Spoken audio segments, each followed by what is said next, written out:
momento em que as coisas estavam bem tumultuadas no Afeganistão, onde o Brent estava servindo. Eu vi a notícia no jornal e mandei uma mensagem para ele. Eu perguntei: você está bem? Ele disse que sim, mas que vários homens haviam sido mortos e isso me tocou de uma maneira muito pessoal. E naquele momento nem passou pela minha cabeça, mas e se você for o próximo? Em nosso segundo encontro, Brent e eu dirigimos por uns 45 minutos e foi ali que realmente começamos a nos conhecer. Uma das primeiras coisas que ele disse foi que queria entrar para o exército. Nunca vou me esquecer daquele momento. Fiquei com o coração apertado e também surpresa, porque estava me sentindo assim. Pensei: por que me importo se ele quer entrar para o exército ou não? Todas as nossas conversas e sonhos sobre o futuro envolviam esse desejo dele, esse compromisso com o nosso país. Estávamos namorando há mais ou menos 2 semanas quando, do nada, um pensamento me veio à mente. Se o Brent Taylor me pedir em casamento hoje, eu falo sim. Como assim? Nem conheço esse homem direito. O que está acontecendo? Você não pode se casar rápido assim. Bem, acabamos namorando por 9 meses. No começo do nosso casamento, assim que descobrimos que eu estava grávida, o Brent ficou sabendo de um possível envio de tropas do exército para o Afeganistão. Eu grávida e já tínhamos passado 1 ano separados. Eu nunca me esquecerei daquela longa noite em dezembro de 2004, quando ficamos acordados a noite toda conversando. Estávamos bastante emocionados, reflexivos e orando muito. Mas quando o sol nasceu naquela manhã, já tínhamos tomado uma decisão. Sim, ele iria para onde precisasse ir para servir nosso país. Atenderíamos aquele chamado sem medo, sem hesitação. E posso dizer honestamente que foi a única vez que realmente tivemos uma conversa sobre e se.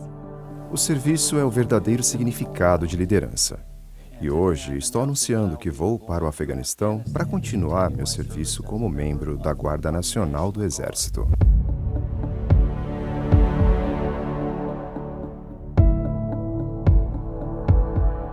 Ele acabou cumprindo 2 missões no Iraque e 2 no Afeganistão.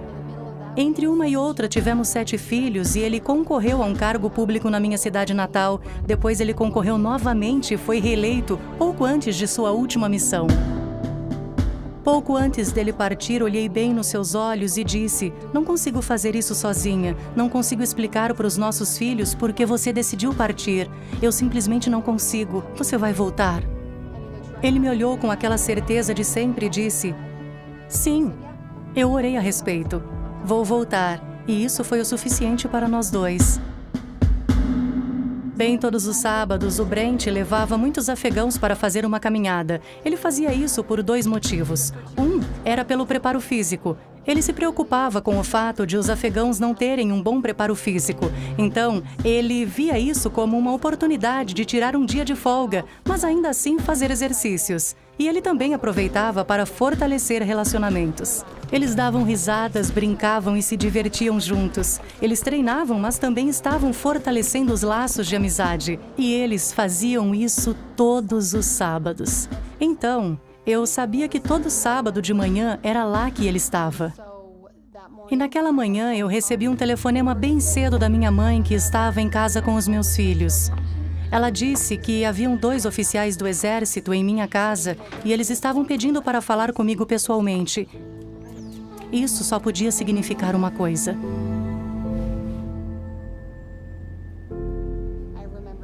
Lembro que eles leram alguma coisa em nome do Departamento do Exército. Lamentamos informar, etc. e tal. E lembro que as primeiras palavras que saíram da minha boca foram: ele foi morto em uma caminhada. Ele já havia sido enviado para zonas de combate 4 vezes. Ele sobreviveu ao Talibã, à Al-Qaeda, a todos os tipos de perigo. Ele já esteve lá 4 vezes e o mataram em uma caminhada. Eu realmente não esperava por isso. A princípio, o luto foi assustador e a ansiedade me consumiu muito mais do que o luto. E eu tinha muito medo de me sentir assim para sempre. Eu nunca iria superar isso. Eu nunca seria feliz novamente. Eu nunca seria capaz de respirar ou olhar para frente. E essa ansiedade é paralisante. O mais difícil para mim eram os detalhes, coisas que me pegavam de surpresa. Uma música no rádio, uma rosa crescendo no jardim, e isso me deixava com muita raiva. Era a primeira primavera depois de sua morte e aquela rosa reviveu. E eu sentia muita raiva, porque o Brent não estava aqui para ver isso. E não seria apenas em uma primavera que ele não veria aquela rosa florescer. Eu sabia que isso se repetiria ano após ano. É quase como se a Mãe Natureza zombasse de mim voltando à vida enquanto ele ainda estava morto. Admito que eu não me perguntava por que o Brent Taylor tinha morrido aos 39 anos, mas me perguntava todos os dias, como vamos sobreviver agora? E acho que fico mais frustrada quando me sinto sobrecarregada com meus filhos e me pego falando com Deus e com o Brent e dizendo, onde vocês estão? Eu não consigo fazer isso sozinha. Eu disse que eu não conseguiria sozinha. Não consigo criar 4 meninos e 3 meninas e tenho adolescentes agora e ele não chegou a ter filhos adolescentes. Ele morreu assim que nossa filha se tornou adolescente. Isso é realmente injusto. É muita coisa para uma mãe falar, vai lá criar 7 filhos sozinha no mundo de hoje. Então, minhas maiores frustrações vêm quando sinto o peso da responsabilidade de criar uma família e manter minha cabeça erguida e tentar sobreviver e fazer tudo na lista de tarefas da mortalidade. E é quando falo, onde você está? Por que você não está aqui? Eu não consigo fazer isso sozinha. E sempre que chego nesse ponto, algo acontece. Às vezes é um pensamento em minha mente, uma mensagem de um amigo, uma batida na porta. Apenas algo para me lembrar de que tanto Deus quanto Brent estão bem aqui. Obrigado por tudo, em nome de Jesus Cristo, amém. Minha filha teve uma aula na igreja pouco depois da morte do Brent e eles falaram sobre oração. E é lindo poder orar a Deus e Deus responder às nossas orações.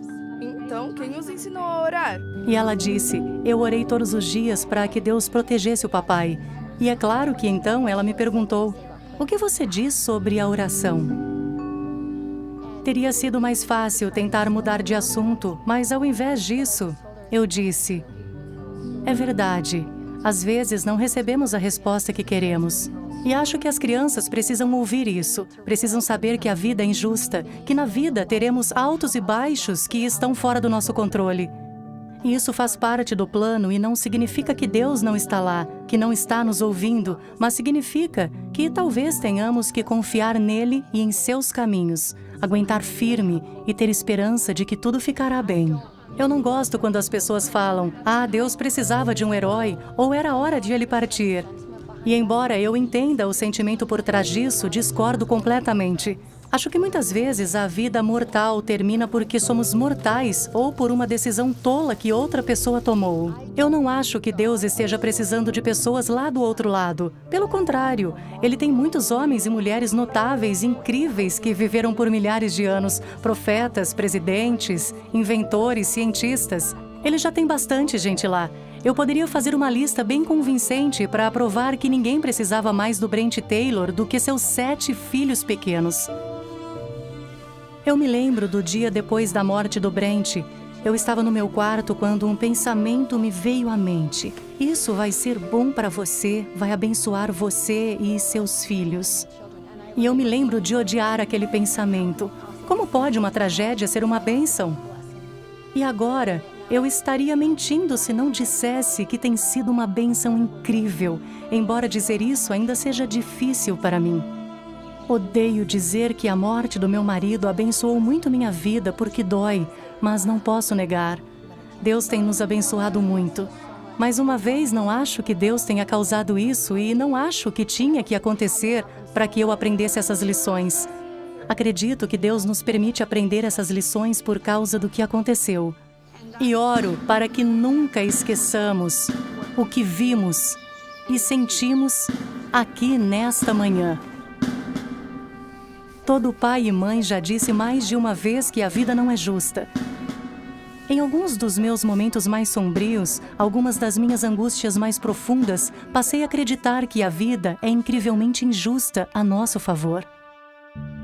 Quem dizem os homens ser o filho do homem?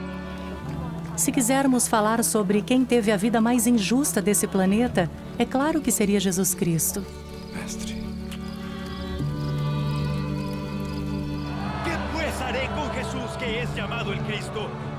Ninguém foi mais abandonado ou mais traído, ou sofreu mais do que ele. E, no entanto, ele fez isso por nós para que tudo ficasse bem.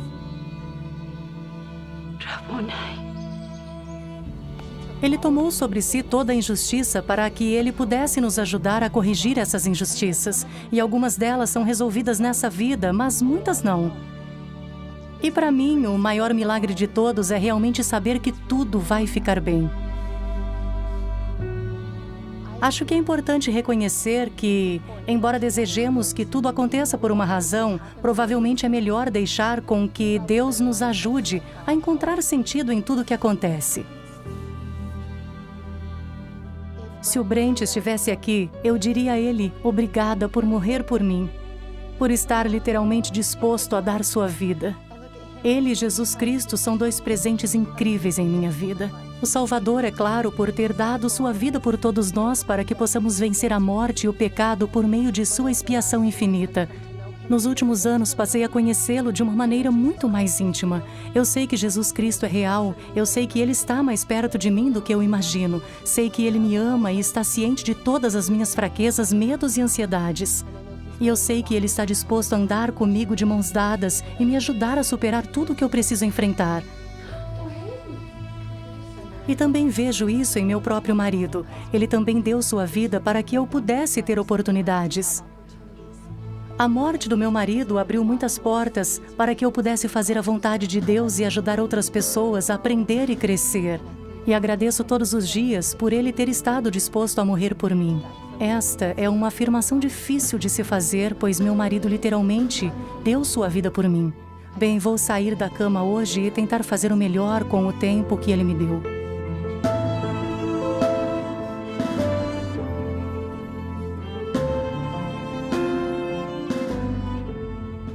Na vida mortal, pensamos muito no ou.